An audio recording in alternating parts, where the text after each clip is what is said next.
Hey lads, hopefully you're all keeping safe and well during lockdown, during these difficult times. Hopefully you've been still enjoying the challenges and the individual challenges as well as the weekly ones I've been sending to you. Also, hopefully with all the lovely weather we've been having, you've been getting out and about and you've been practicing and doing the challenges obviously, and hopefully you've just been enjoying your time off school and also the lovely weather we've been having. Today's video that I'm going to do with you today, is more of an interactive one today. And we're going to look at, for me, a few things. So, for example, my opinion, what makes a top player. And I'm going to get you guys to think about that as well. Also, what is exciting football. Because next season I want us playing a more positive, attacking, exciting brand of football as players. And I want you to think about what is exciting football to you, and then I'll give my view, and it might be exactly the same. But, you've got your own views, I've got my views, and you can switch and change and stuff like that, and I might think of some that you haven't thought of, and you might have thought of some that I haven't thought of. So it's a two-way thing. Also, I'm going to we're going to work on ways of how to get rid of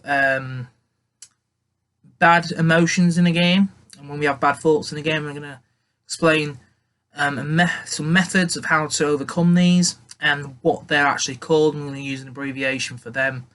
Bad thoughts that we get during games, and how to overcome them and get them out of our head. But I'll mention that later on. So the first task I want you to do is I want you to think about what makes a top player. So it's in your opinion. So get a piece of paper, get a pen or pencil, and what I want you to do is write down what makes a top player. And I want you to write 5 things which you think makes a top player. So when you're training and you think, oh, he's a good player, oh, he's classy, what qualities does that person have that makes him a top player? I'm going to pause the video and just write them down quickly. So hopefully you've written 5 down. So I'm going to go through my list. The first one is skills. For me, if you see a top player, especially as a coach, these qualities that I'm going to say is from a coach's perspective. You'll have yours as a player's perspective, but they might be similar. But from a coach's view, I'm going to talk about what I think a top player should have. So, like I said, the first one's skills. So having good skills, they can pass the ball, dribble with the ball, they can shoot with both feet, they can control with both feet, they've got tricks, they've got skills. Obviously, these are all things everyone can improve on and get better. But if they've already got a good standard of skills, tricks, they can pass, they can shoot, they can dribble, then you've got a really good foundation to work with. And for me, that's what makes it a good player. Another one is graft.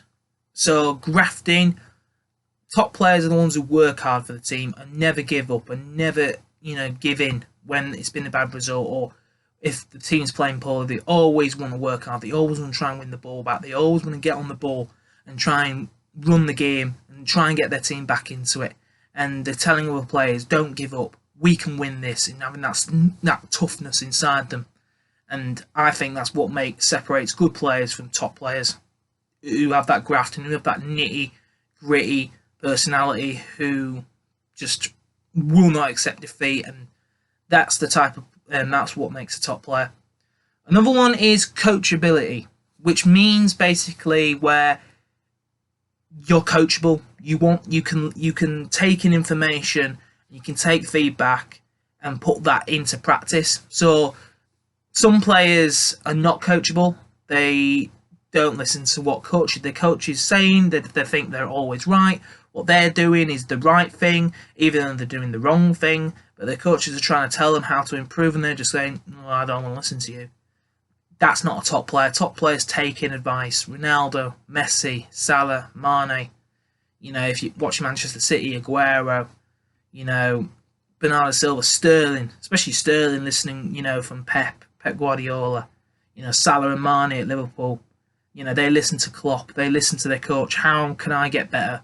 And they want to listen, they want to take in advice, and they want to show their coach what they can do. And for me, players who want to listen and want to improve and take in advice are top players. Also, having a passion to practice, as I've just mentioned, being coachable. But you can take advice, but if you don't want to practice and you don't want to, after training or on a Sunday or on a Monday night or during the week after school, at school, if you don't have that passion to improve and practice and want to get better, you'll stay at the same level.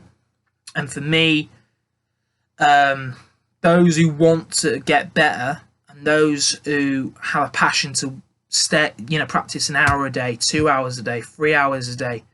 Some of you lads will be saying to your parents, "Come on, I want to play, I want to get out, I want to get out of the house, come." And your mum and dads are like, "Not again." But that's good. That's really good. Dragging them out, dragging your parents out, going into the garden, practicing your keepy-uppies, practicing your skills, practicing your passing, practice your shooting, goalkeeping, whatever it is. Doing them an hour, 2, 3 hours a day all makes a difference, as well as coming to see me when we do eventually get back on a Saturday, and then you're playing on the Sunday. But having that passion to want to get better and want to practice also makes a top player. And then the last one is being positive. So being positive on the ball, so on the pitch and off the pitch. So being positive, taking the defenders on, not just passing backwards and being easy and doing the easy option. Positive players are the ones who take people on, take that shot on, be risky, be creative. Also, in terms of not being on the ball, being positive off the ball, and being positive off the pitch. If the game's going against us and we're in a bad situation or we're losing heavily, they're going, "Right, lads, we can do this." Having a positive mindset and a positive way of looking at the game. Not just going, "Well, we've lost." Top players are the ones who go, "Right, we're going to do this, guys. We're going to win. We're going to get better. We're going to score some goals. I want to run the show. I want to be positive. I'm going to get the ball and I'm going to score." Instead of them going, "Oh, I don't want the ball. We're losing. I might make a mistake." No. Being positive. Always wanting the ball. Always wanting to get on that ball and make things happen. Score, pass, assist, make a tackle, set up a goal. They're the top players who change the game. And as you guys are really young, you can develop this skill and have that and try and do that when we do eventually get back to training, but also in the garden, being positive. If the skill doesn't come off or you're trying to rainbow flick or whatever, not going, "Oh, I can't do this." No, I'm going to do it until I can get it right. And once I've got it right, can I do it 3 times in a row, 10 times in a row? And all that type of stuff will make you become a top player. So that's the first interactive I'm going to do with you. The next one is, once you've got these skills in terms of being a top player, how can we as a team and as you as players play exciting football? So in your opinion, same again, write 5 things down on your little piece of paper, and I want you to think about what is exciting football to you. So when you're watching a game on the telly, or when you've played games for us, or when you've played games at training, what was exciting about that? What was exciting about the game or the result or the performance of the team? So I want you to just think about and just write down 5 things that what do you think exciting football is? Okay, so hopefully you've written 5 things down.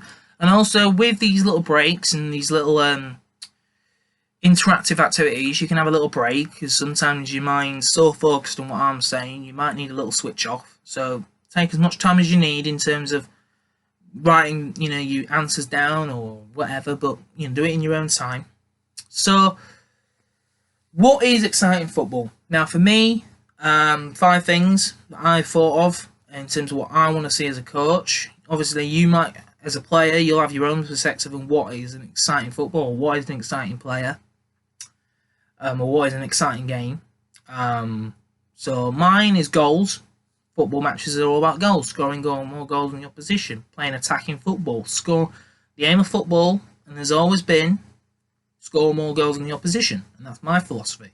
You know, you're there to entertain. You're there, on the Sunday morning, you're there to show your skills. You're there to show off. You're there to play your best and try your best and create goals, score goals. So lots of goals, different types of goals, long shots, close shots, passing around and then passing it into the net, volleys, anything. But exciting goals and and lots of goals.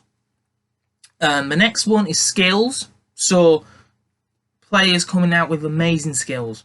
Rainbow flicking it over someone's head, or pannering or nutmegging the opposition and then scoring straight after that. Nutmeg, score, or nutmeg, pass.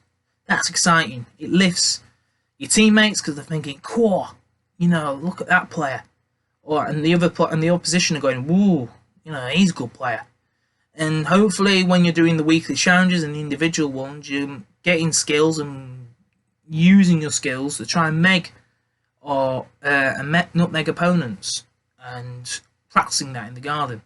So coming out with loads of different skills. It don't have to be tricks. It's having a good pass, making an unbelievable pass, or making an unbelievable, having an unbelievable touch when you receive the ball. Making a really good assist. Or making a really good save, or good tackle. And that comes on to my next one. Great tackling. So a sliding tackle, good tackle, strong tackle, lifts the team. When you'll have seen it on the telly, or when you watch football live, you'll see your centre back or your defender make a really strong tackle, and the crowd and the fans get up and they're like really, they're really excited and really passionate and excited by the tackle. So it's not just about scoring goals and doing skills, but as defenders, if you play in defence next season, or if you get put in defence in terms of improving your development, making a great challenge and then setting up a goal is just as exciting as scoring a goal. Stopping a goal, saving a shot, making a challenge, a last ditch challenge. You're one-on-one, you make a strong challenge, and you obviously save a goal or save a shot or save your team from conceding. That's as exciting as creating a chance to win the game. So defending is just as exciting as attacking. For me, another one is quick passing, quick dribbling, quick shooting.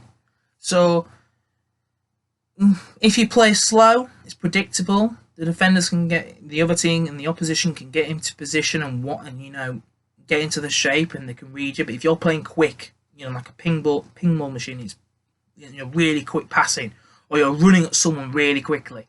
That's exciting because you're going at someone and you're trying to score quickly. And as anybody knows who's played football, the worst thing when you're playing against someone is when that person is really quick. If someone's running at you 100 miles an hour and they're unbelievably quick, you're like, you're frightened. Especially me, when someone's coming towards you and they're running at you 100 miles an hour and they're running really quickly and they knock the ball past you and run right past you. If they're coming towards me and they're really slow, I can see the ball. It's easy to get because they're slow. So passing quickly, and making that pass quick to that player. It's going straight away to them. Yeah? Quick dribbling, not just, walking towards the defender, running at them. Knocking the ball past them and then running onto that ball. And then quick shooting. If as a goalkeeper or as an opposition goalkeeper, keepers hate quick shots because they haven't got time to set and get into their position to try and save their shots. You take a touch, bang. Touch. Or don't even take a touch, hit it straight away. The keeper hasn't got time to react and try and save them shots. If you take a touch, then another touch, then another touch, and then turn, and then you'll probably fall asleep with me just telling you. But that's how keepers feel. They think, well, he's taking really long to try and make a decision and I can get set. But if you go touch, hit, touch shoot or shoot straight away. They haven't got time to adjust. So quick shooting, quick passing, and quick dribbling. And then finally, teamwork. The best teams, or the teams that win by big margins, are the best teams. They're not individual. They're not a bunch of individuals. They are the best team. They play like a team. They pass the ball around. You know, when they score a goal, they all celebrate together. You know, obviously not a goalkeeper, but the defenders, the midfielders, attackers. When someone scores a goal, they all go towards each other. And, you know, they congratulate each other, hug each other. You know, this, that, and the other. When they score a goal, and that's teamwork. And the best teams are the ones who win. Liverpool, Manchester City, Barcelona. You know, German football's been on by Munich, Dortmund. They are the best teams because they play like a team and they work together. And you don't. And as coaches, we don't go, well, he's a good player and he's a good player. We'll go, that's a good team, and they're a good team. They're not. Well, they've only got him. They've got him. They've got that player, and that player's making them tick, or that player's scoring all the goals. No, when I see top teams and I see good opposition teams we play against this season, especially when we've moved up to the bigger league, I don't really see one player running the show and scoring all the goals and assisting all the goals. Most of it is because they're a good team and they work together, and not one player stands out. They all stand out, and that's what I want us to be like. I don't want us to be like, well, he's scoring all the goals, or he's making all the assists, and he's making all the tackles. No, we all work together, and that's what I want us to go and try and move forward towards. So, last part of the video today is going to be on something called ANTS. Now, ANTS stands for Automatic Negative Thoughts. So, they basically are when you've done something on the pitch, in training, in life, in sport, it'll automatically, so it'll come straight away, it'll be a negative thought and you'll think,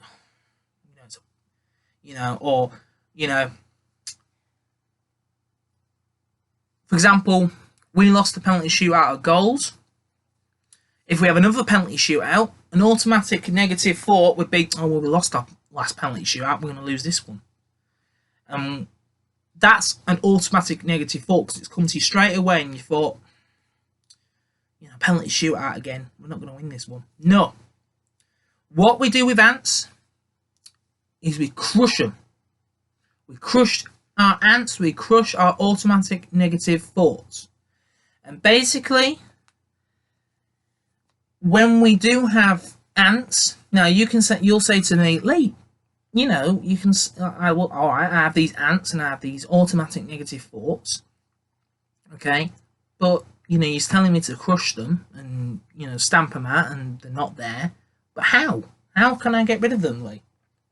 So I want you to pause the video again, and when an ANT comes towards you, so an automatic negative thought, right? I want you to think, how would you deal with it? And then after you've paused the video, I'm gonna give you three ways that I would personally want you to overcome them. But everyone's different. I'm different to you, so I want you to pause the video and write down 3 ways that you would overcome an automatic negative thought.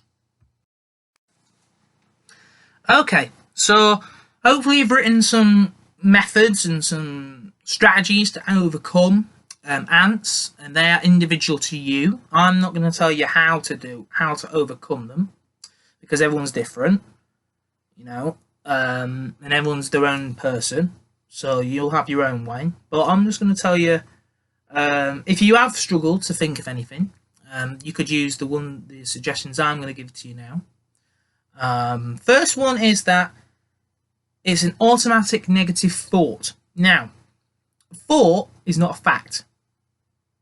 Let's get that straight. A fact is something that's true. and can't be changed. You can't change it. It's fact. You can't change it. It's right. A thought is an idea, and is something that you can twist and change because it's not true. It's not fixed because you know, for example, like the penalty shootout example. Well, you think you're going to win it. You're going to lose it. Sorry, you're going to lose the penalty shootout. Well, you think you are. You're not. You won't. You're not. Will. You will lose it. It's you think you will. So you've got to think that your ANT, your automatic negative thought, is a thought. It is not a fact. And you've got to challenge it and say, it's not true. Or just say that to yourself. It's not true. We are going to win it today. Or concede a goal. Well, here we go again. No. We're not going to concede more goals. We're going to win. We're going to try harder. We're going to run faster. And we're going to try our best. And then that's gone. That thought I've just had, I don't even know what it was. You know, you can rewind it, but I forgot what it was because I've put myself in that train of thought to challenge it. No, it is not true. So that's one way you can overcome it.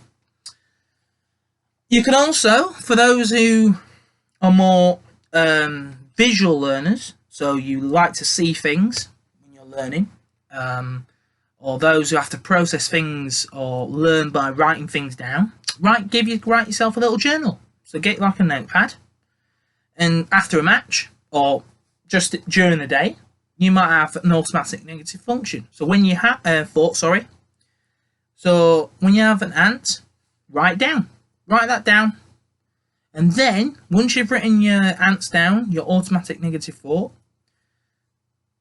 write a positive response next to it. Right, so that's what is annoying me. That's my negative thought. How can I overcome it?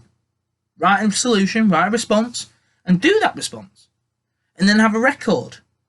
You know, and then before a match, so maybe have like a football one. So when you come to training, right, and have a look, right? So if that happens, I'm going to do that. You know, if that happens during training or the game, I'm going to do this.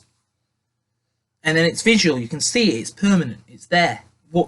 How you will overcome that certain ANT. And then last one is that if you focus more on the actual, if you start being negative, and one of the ways of becoming a top player was obviously positivity and being positive. If you become negative, you know, and you keep going, well, we're going to lose today. Oh, well, we're playing against this team. We ain't going to win. You keep being negative and you keep being defeated, then your performance will drop. So if you challenge them, and the more effort and time you challenge your negative emotions and your negative thoughts, so target your ANTs, the more them ANTs will disappear and you will not have any ANTs anymore. So that's little things you can think of. How will I crush my ANTs? So, hopefully you've taken some advice and some thoughts and some queries about this video. Hopefully it's tweaked your mind a little bit and got some discussions going with your parents and yourself, and you thought, oh, that's a good idea, Lee. You know, I've never thought of that before. So hopefully you've enjoyed this video. Hopefully you're still enjoying the challenges and the weekly ones as well, sorry, in terms of, you know, doing skills and your tricks and stuff like that. Keep practicing them. Like I said, the passion to practice, wanting to be in the garden for an hour, 2, 3, especially with the lovely weather you're having at this moment. And without so much time off, this is the perfect opportunity to get better at them skills and passing, them shooting, practicing skills that, you know, you never thought you could do. You know, it's the perfect time to do them skills and get better. And then when we do come back, eventually when we do come back to training and matches, then all of you will become top players by taking the advice and having that, being coachable, taking the advice on that I'm giving to you, and doing the challenges, and and not just going, well, what's it really going to do to help me? How's it really going to help me? Every little bit helps. Everything, every detail goes to the top of the mountain, and the top of the mountain is your highest potential. And if you don't want to take them little steps to get to that highest point, then you won't reach the levels that then you are capable of. And that's a disappointment for me, because I'm here to help you, and I'm here to do everything I can to make you guys better footballers and better people. But if you don't want to take that advice on and that feedback, and you think these challenges are a waste of time, it's your decision. But will you become the best you can be? My opinion, not. But someone's always got to prove me wrong.